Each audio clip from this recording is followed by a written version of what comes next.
and welcome to the Haverhill Journal, where we give you a quick look at what's happening in our city. I'm Lindsay Parris.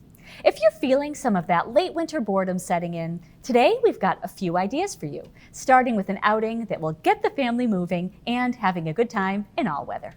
It's something you might have enjoyed as a child, but no matter your age or skill level, it's always a good day to go ice skating. This good old-fashioned pastime is alive and well at the Haverhill Veterans Memorial Skating Rink, located behind Haverhill High School.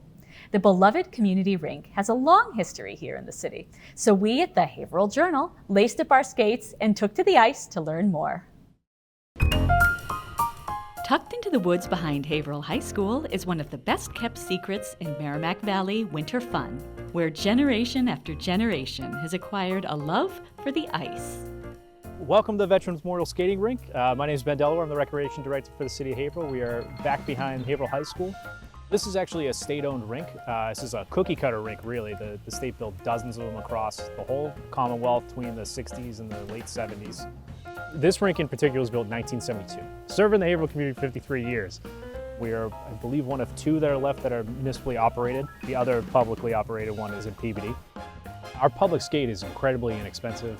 Like kids are $1 a piece, seniors are $1 a piece, adults are $3 a piece. And if you need to rent skates, while our quantities are limited, it's only $4 a pair, which is, you can bring the family for less than 20 bucks, which is pretty great. And you can skate up to 2 hours. This is Zoe. She's from Plastow. She's in first grade, and this is her first time on ice skating. She's got the knee pads. We brought the snow pants to keep her warm, and we're trying some rental skates today for the first time. Are you excited? Yeah. This is cherished by a lot of the hockey community. This is very close and near and dear to people's hearts. We can offer more affordable ice for more local programs, high schools, things like that, and sort of keep those costs down because any hockey parent can tell you that costs get out of control real quick between ice time, equipment, things like that.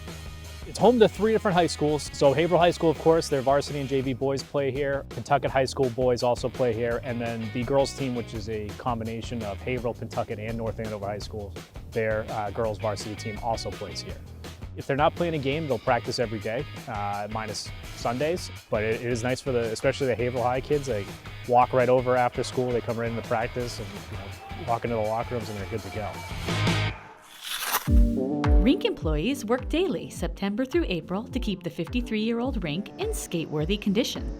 So I work here at the ice rink, been here for a few years now. It's nice, hand people their skates and run the machine, but the best part's running the Zamboni, making the ice, and high-fiving the kids as we go by and just making sure everything's safe and clean out there. A lot of stuff is behind the scenes, but we always put in a fresh coat of paint, everything like that. Everything gets clean, mats pulled up, all that stuff. And then we also have a Zamboni that's only a few years old, so it's relatively new, fully electric, everything like that, so you don't have to worry about emissions. We actually swapped out our line package that's underneath the ice. So usually they're painted. We swapped them out for vinyl lines this time, which actually pop a lot better when it comes through the ice, so it's a little easier to see. Thinking about getting in some ice time? There are a few more weeks before the rink closes for the season on April 15th. The rink is closed over the summer and reopens in September. So public skate varies throughout the year. Right now, public skate, while high school season is still finishing up, is Monday through Friday, 12 to 2 p.m., and then Sundays 3 to 5 p.m. When the high school is all finished, then it'll go to Monday through Friday and Sundays 3 to 5 p.m. It is all posted right on the City of Haverhill website. If you go to the Veterans Memorial Rink, it's under the Residents tab. It'll give you the full hours for the whole year. Our last day of the season will be April 15th, and we reopen right after Labor Day. The hockey season ends Sunday, March 7th, so public skate between March 7th and April 15th will be 3 to 5 p.m. Sunday through Friday, closed on Saturdays. After you hang up your skates, you may be looking for a more cerebral type of activity, for which we'd suggest one of the Merrimack Valley's fantastic museums. There's a wide array for all ages and interests. HC Media production assistant Matt Sharn will be sharing some of his favorites in Matt's Museums, a new monthly segment on the Journal. First up is a trip to the Museum of Printing right here in Haverhill.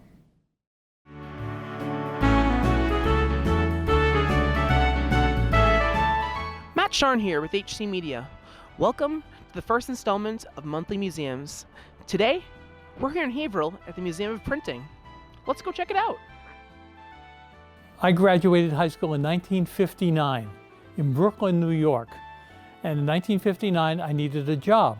So I went to my guidance counselor and I said, what's available?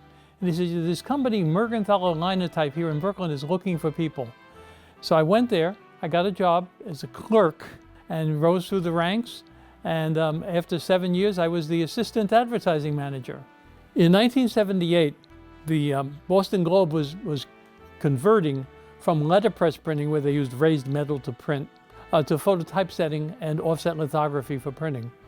So I went and I said, can we save some of this stuff? Not only did he agree, he found us free warehouse space. Then around 1990, we actually came into some funding, and that allowed us to move into the old textile museum building in North Andover. But then that building had a lot of problems with it, and so we needed a new home. And so we found this place here in Haverhill, and one of our members bought the building and donated it to the museum. And that solved our biggest problem. We have a home. At the age of 30, I wanted to be my own boss. So I quit my job and I became a consultant to the industry. One of my most famous cases, when Jimmy Carter became president, he didn't like the typeface in the briefing book that he sees every day. I was hired by one of the agencies to help replace that typeface. We're in the library. There are 11,000 books here about printing, typography, graphic arts, nothing else. We still acquire a lot of rare books and even new books. I don't want this to be a dead library. People come from all over the world to do research here because we have stuff that no one else has. When you come in, the first thing you see is the rare Bible room. In there, we have hundreds of Bibles. We have 50 or so family Bibles. But we have the rarest Bibles you can imagine. One of the first Bibles in English, first Bible printed in America, the Eliot Indian Bible, which was in Algonquin. We have a Bible in Pitman shorthand. We have a Bible in Braille. We have a Bible in pirate speak. Again, the story of the Bible is really fascinating. And again, we're not talking about religion.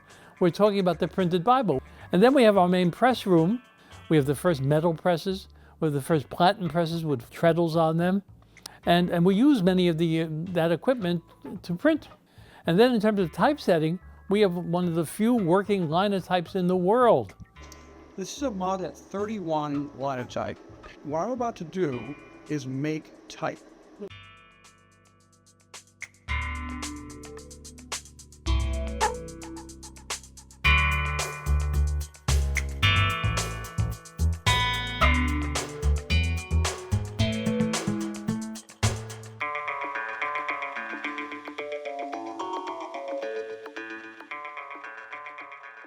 And then in typewriters, as I told you, we have a ton of typewriters of various kinds on display.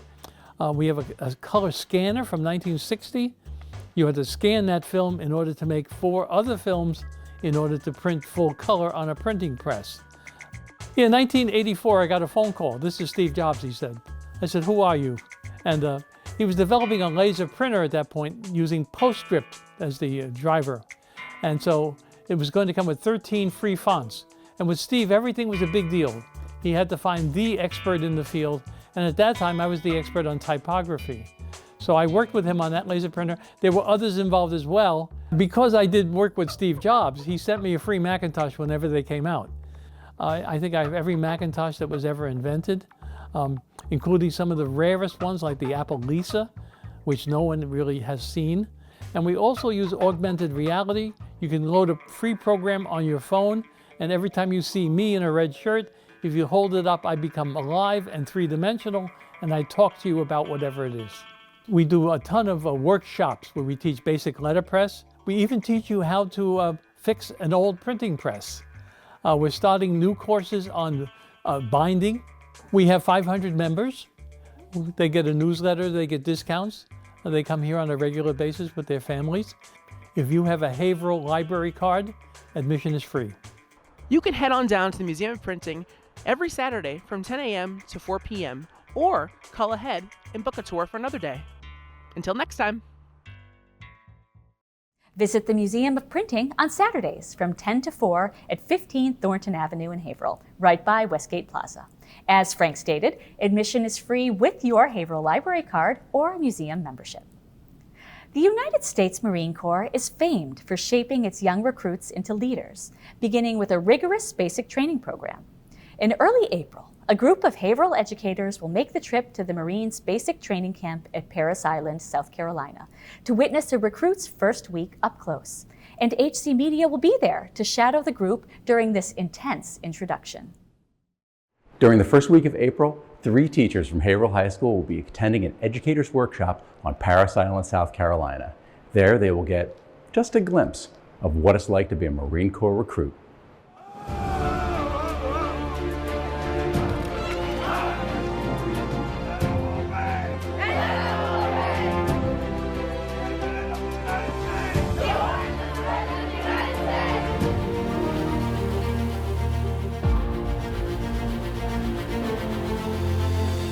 So EWS is a 4-day process in Parris Island where we send teachers, coaches, or influencers who are around students, and what they do is get the life of what it is to be a recruit. So during that time, they meet the commanding general, they meet the commanding officer, also they'll meet some of the drill instructors and actually be put in the shoes of those recruits.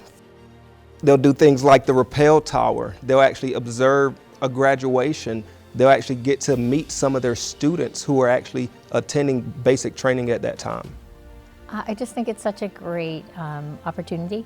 As a parent of a soldier, I know when my son was going into the Army, he was absolutely going and totally convinced, and there was no way I would have ever been able to talk him out of it, but I wish that I'd had more information. I wanted to do this workshop because I volunteer a lot for the ROTC program. I started out volunteering when my kids were part of the program, and my kids left and joined the service. I continued to still volunteer for the program at the high school, and I thought this would be a great experience to be able to tell the kids from a first-hand experience instead of a parent's perspective. Probably really not a good candidate to be going on this because I'm the person who volunteers all the time for the ROTC stuff, and we do things like these all the time with ROTC. We've gone to camps in New Hampshire where we've done obstacle courses. I usually don't participate in any of the activities, so I'm not really sure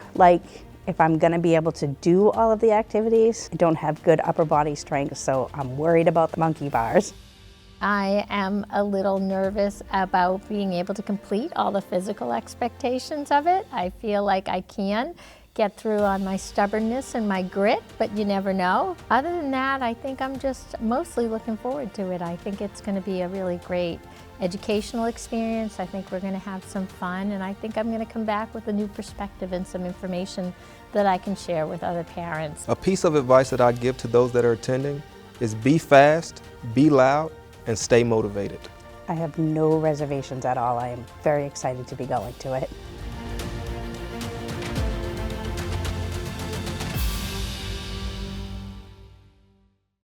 HC Media is producing a documentary on the Haverhill Educators' Parris Island visit later this year, so keep watching for updates on that. The Haverhill City Clerk's Office recently announced the winners of the 2025 Top Dog Contest. First place went to Oli, owned by Cynthia Morgan. Second place winner was Silas, owned by Robin Doyle. And the third place winner was Pearl, owned by Hannah Jelly.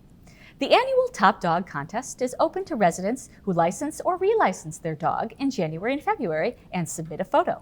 Winners receive dog licenses number 1, 2, and 3, a special trophy, and get their pups' photos displayed in the clerk's office. Team Haverhill's Possible Dreams is coming up on Monday, March 10th.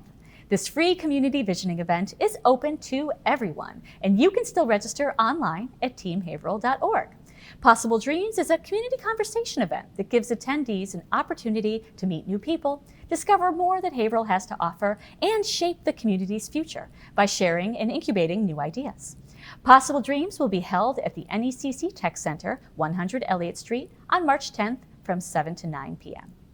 If you have a story or event you'd like to see featured on the Haverhill Journal, call us at 978-372-8070 or email info@haverhillcommunitytv.org. And don't forget to like us on Facebook or at our HC Media YouTube channel. And that's what's happening in Haverhill this month. As always, I'm Lindsay Parris, and we'll see you next time with more of Haverhill's best stories. Thanks for watching, everyone. Good night.